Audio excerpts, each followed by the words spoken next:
reaction for today. So, we've covered a couple songs from Sabaton, and they sing about wars that have actually happened. And you guys mentioned in the comments that they have their own like history channel as well. And I really want to check it out. And so I thought that would be a good idea to do today, to look at one of their videos. And so at random, I went to the very bottom, and at random I picked one of the older ones to kind of get us started. And this one is, it says Talvisota, the Winter War. I grabbed that one just because I'm a total Marvels nerd, and I remember Captain America, the Winter War, or the Winter Soldier, and I don't know, it kind of just brought me into that headspace, and I don't know if that's what it's about. It's probably not, right?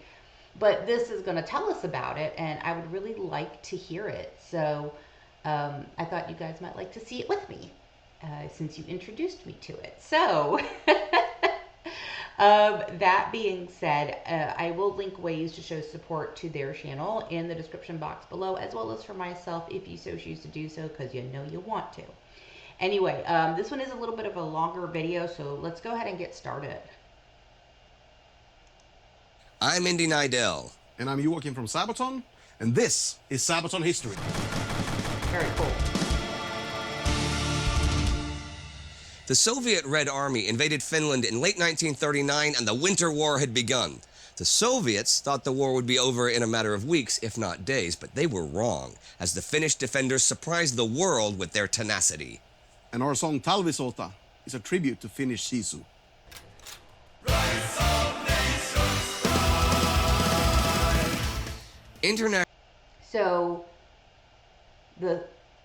So let me ask, because this is our first one, so fill me in on some of the blanks here. Do they have a song associated with every war that they talk about from their channel? Because if that's the case, there's a whole lot of music for them, and their music is pretty awesome. So that would actually make sense to me, how they would correlate with one another, how you could listen to the song and then go back to their channel and learn more about it. That makes a lot of sense. International observers had a hard time finding a war that seemed more one-sided.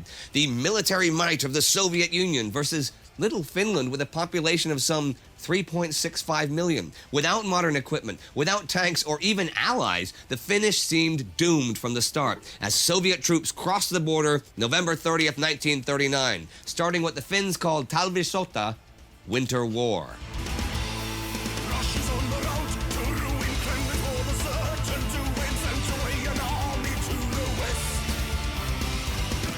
That kind of upsets me what he just said. Like, these guys went to attack what they thought was a weaker country because they had a smaller population and no modern equipment. Right on. Right on, Finland. Just saying. Show them what you're working with. Let's go. Finland had a troubled history with Russia. Its declaration of independence from the Russian Empire in December 1917 led to a brutal civil war between the right-wing whites and Bolshevik Reds. This was also a cultural war in which the Finnish nationalistic elements fought against the supporters of Russian influence. This resentment lingered in the Finnish conscience well into the late 1930s, when war again loomed across the European continent. There were plenty of people who believed that the antagonistic ideologies of Nazi Germany and the Soviet Union would eventually lead to war between the two, and that Finland may play a role in that future war. In the event of such a war, Joseph Stalin was concerned, since the Finnish border was not even 30 kilometers away from Leningrad, and the Finnish batteries in the Gulf of Finland could threaten Soviet shipping in the Baltic Sea. Now, during the Great War, some Finns had quite close contact with the Germans, and there was even a Finnish Jäger battalion that saw action with the German army. Stalin saw this possible connection as a real threat, even as the Molotov-Ribbentrop Pact went into effect in the wake of German and Soviet invasions of Poland. They partitioned Poland, and no buffer state between the two powers any longer existed. So Stalin secured a military presence in Estonia, Latvia, and Lithuania just in case. Finland, who declared itself neutral, was next. Soviet Foreign Minister Vyacheslav Molotov presented demands. So wait. I'm not a war history buff, so sometimes I kind of have a hard time understanding the strategy. And, you know, usually my husband can explain all this stuff to me, but he's not doing this reaction with me. So he might do one with me in the future. Who knows? But the war wasn't really with Finland. They were neutral, so it was just Russia wanting to secure the area against Nazi Germany. Is that what I'm understanding? So there really was no reason at all for Finland to even be in this fight. They just wanted to take over the land so they would have a larger footprint against Nazi Germany. That's like such a jerk move. If I'm understanding that correctly, that's a real jerk move. I jerk move. That's all I'm going to say. If I'm understanding that correctly, jerk move. Next. Soviet Foreign Minister Vyacheslav Molotov presented demands to the Finns that included moving the border further away from Leningrad, which would also involve the Finns giving up their entire defensive line against the Soviets, and the Finns having to relocate up to 10% of their population, leasing the Soviets Hanko Peninsula to use as a military base, and giving them the Rybaki Peninsula, which Stalin wanted for the nickel mines up there. I talked about all of this week by week on my World War II channel, where you can get all of the details. But long story short, the Finns said, no way. Right on. And the Red Army invaded Finland at points along the entire border. Winter had already begun, and it would become one of the coldest in recorded history. Oh, wow. Baron Field Marshal Carl Gustav Emil Mannerheim came out of retirement to take overall command of the Finnish army and knew that the key to the defense of Finland was the Karelian Isthmus, the narrow strip of land between the Gulf of Finland and Lake Ladoga. Since 1932, they had prepared strong lines of defense there between the lakes and marshes, the defenses I mentioned earlier, which the Russian troops now had to attack head on. The boggy ground was no good for Soviet tanks and artillery to cross, and the areas they could cross had been extensively mined by the Finns. The Finnish army was small, yet was strongly motivated by patriotic fervor. They could mobilize maybe a little over 300,000 men, and were equipped with only outdated artillery and machine guns, with the exception of the Finnish-made Suomi submachine gun that was a serious weapon. Wow. The Russians, for their part, did not even bother to send their best troops, using just what was available in the Leningrad region. Even so, against such a small nation, Stalin wanted only a quick war and ordered General Kirill Meretskov, the commander of the Leningrad military district, to conquer Finland in a few weeks. Meretskov planned to do it by Stalin's birthday, December 21st, and yes, I'm aware that that date is slightly disputed.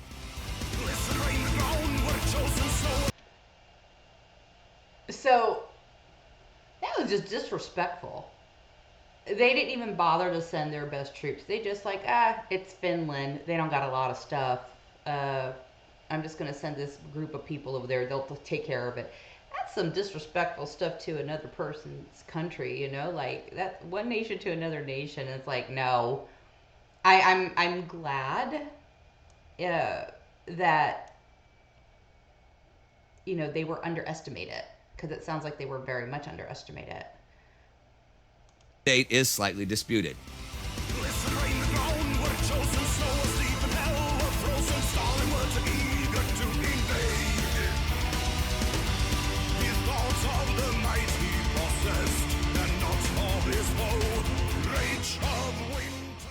Meretskov would make a two-pronged attack to break the Mannerheim defense line. One force heading straight over the Karelian Isthmus, and another force making a wide swing around Lake Ladoga to outflank the Finnish. In the far north, beyond Lake Ladoga, the Soviet forces marched into nightmarish conditions. They were neither equipped nor trained to fight in the Arctic climate. They were not even camouflaged for the snow, nor were their tanks. The terrain was some of the densest forests in the entire world, with snowdrifts between the trees deeper than a man standing. The area lacked adequate infrastructure, and the troops were confined to the roads, Wow. which they had to follow in long columns. They were perfect targets for Finnish ambushes. Small platoons of Finns on skis or snowshoes wearing winter camouflage constantly harassed the Soviet troops, raided their supply columns, and operated behind the lines. The Soviet They went into their backyard thinking they were just going to overtake it, and the Finnish were prepared with their own equipment and camouflage, and these guys came in trying to browbeat them into submission. No, so far, I'm like really happy with this story. I hope it doesn't take like some 180 turn and the Finnish ended up losing. Like, I don't think that happened because we still have Finland, right? But I'm just glad that the little guy was able to overcome in this situation. their supply columns and operated behind the lines. The Soviet command structure at this time had political commissars issuing orders, and not just military men, which made it very unwieldy, and the troops had been ordered not to withdraw no matter what. This led to the soldiers being isolated by the Finns into small pockets in a hostile territory.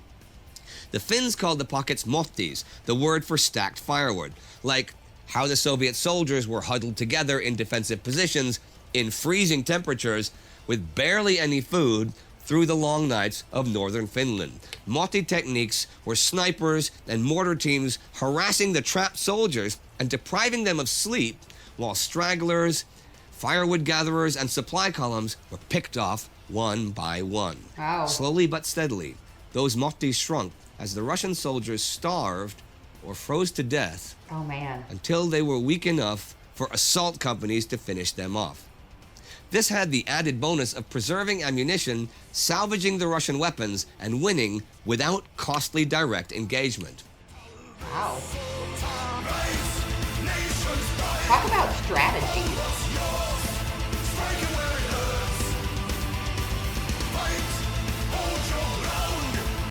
And I'm hearing the song in the background where it says fight and hold your ground. Like, yeah, that's really what they did. But they knew their land better than, Russia did, like the Soviet Union did. They knew their land better. And so they knew where where they would be weakened. And like, talk about a strategy.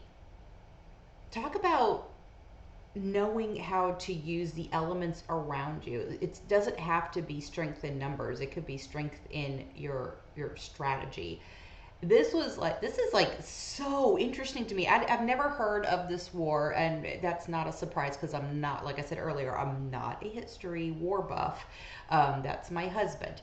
But like, hearing something about this is like so, I'm amazed. Like, these soldiers, these Finnish soldiers, they were prepared not with numbers, they were prepared with the elements. There's something to be said about that. I'm actually very impressed.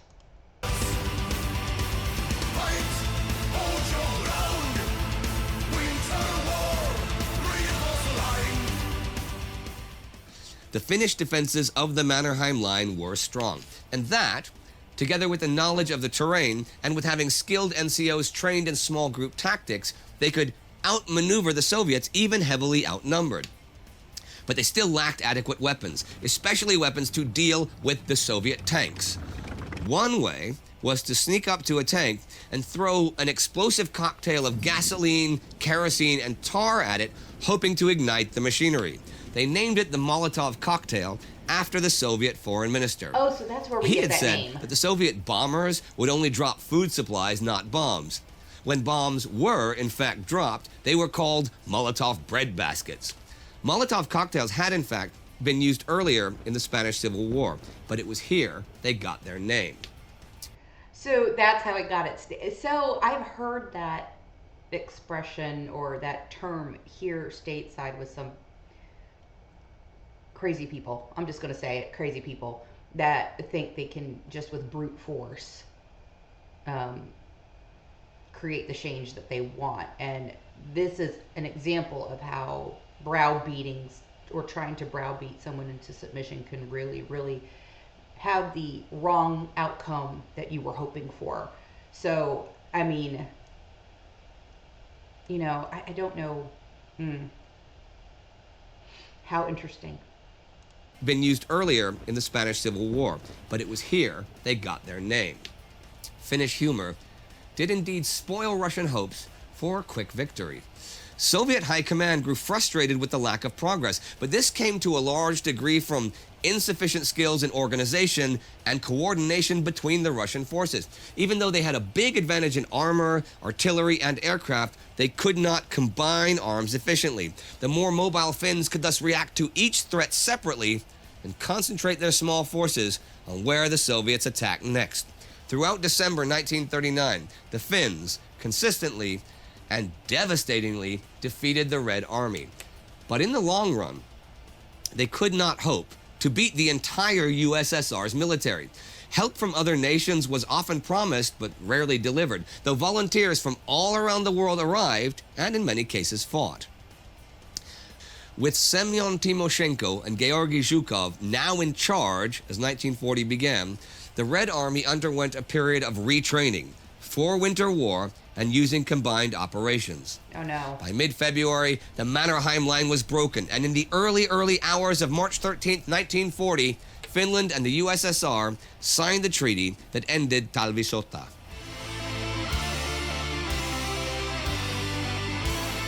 Wow.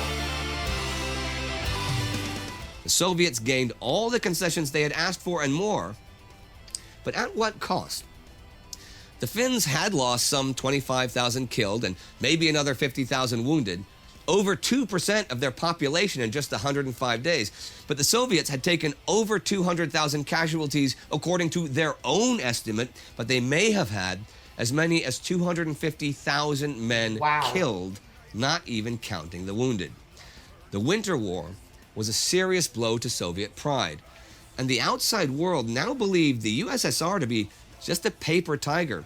This would heavily influence Hitler's decision to soon wage war against the Soviets, and would also influence Finland's decision to fight on Germany's side in the continuation war. Britain and France had so cynically tried to prolong the Winter War for their own agenda, having an excuse to land troops in Norway to prevent iron supplies to Germany, and yet not providing real assistance at all, that Finland lost all trust in the Allies. They had truly fought, and for a time beat badly, one of the mightiest nations on earth, with an army that in many ways was just homemade. Right? Now, you mentioned sisu at the beginning. Yes. What is sisu? Well, I guess it's a mentality Finns have, resilience, hardiness, and it's quite impressive, actually. Well, I mean, you cannot fault them for their bravery in the Winter War. Absolutely not. Nobody can do that. And that's interesting, because Finland, their national character, I mean, everything's a generalization, but that sisu mentality, and there's also the heavy metal thing, too. Yeah, actually, one of the few places in the world where heavy metal is not a small subgenre, It's not the extra thing that the No. weirdos listen to. I mean, there are metal bands, Finnish metal bands, that will whip Madonna off the charts, if they release an album. That's pretty cool. So all you metal bands out there in the world, go to Finland. Yeah, get your asses over there. But you guys, how often do you guys play in Finland? Not enough.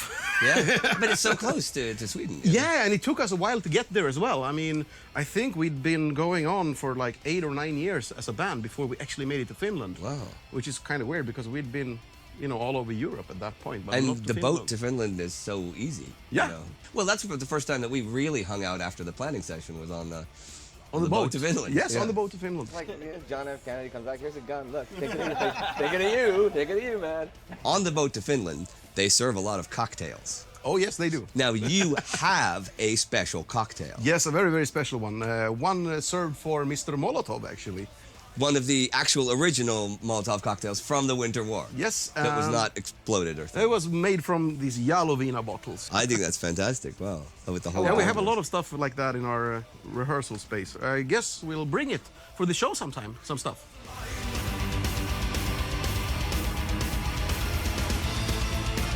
Talvisota, The Winter War, is on the album The Art of War. And that's all for today, my friends. But we will see you next time on Sabaton History.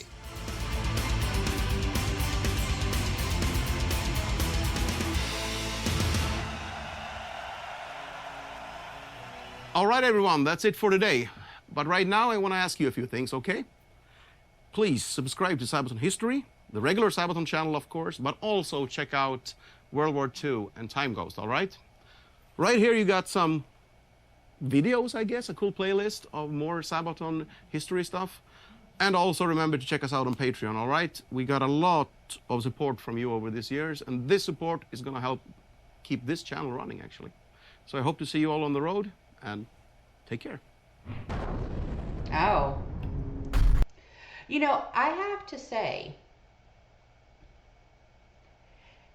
they are bringing awareness to things that have happened in our past. And it's not just the music, but I mean, I have never heard of this story. I've never heard of this war. And they made a song to it. We're going to check out that song. We're absolutely going to check out that song. You know, and they have really brought awareness, and what an interesting and cool way to do it. You know, it's a refreshing take on history to bring it through music and then present the story to it. This is like by far something so interesting to me, and this is kind of like right up my alley, learning, because I do like to constantly learn, especially with stuff, you know, from our history, from our past. Now, wars hasn't been in that realm, but I think the more that I listen to Sabaton's music and the more you guys comment to me, like, this is what this is about and this is what this means, it becomes so much more interesting, and it's piquing my interest a bit. So I don't know, should we continue doing this on this channel? Because if so, I'm game. Like, tell me which ones you guys want to talk about and the song that's associated to it, because I'd like to do them both. I'd like to review the history of it before we hear the song. I think that would be really cool. But I'm now going to I'm going to have to change my lineup again, because I don't want to have too much time in between this story and the song. So I'm going to add that song to our lineup. And yeah, I'm so fascinated by this. So anyway, that's going to do it for this one. If you guys like the content, you know what to do. You know you want to do it. But I hope you guys live your lives fabulously, and I will see you on the next one. Bye.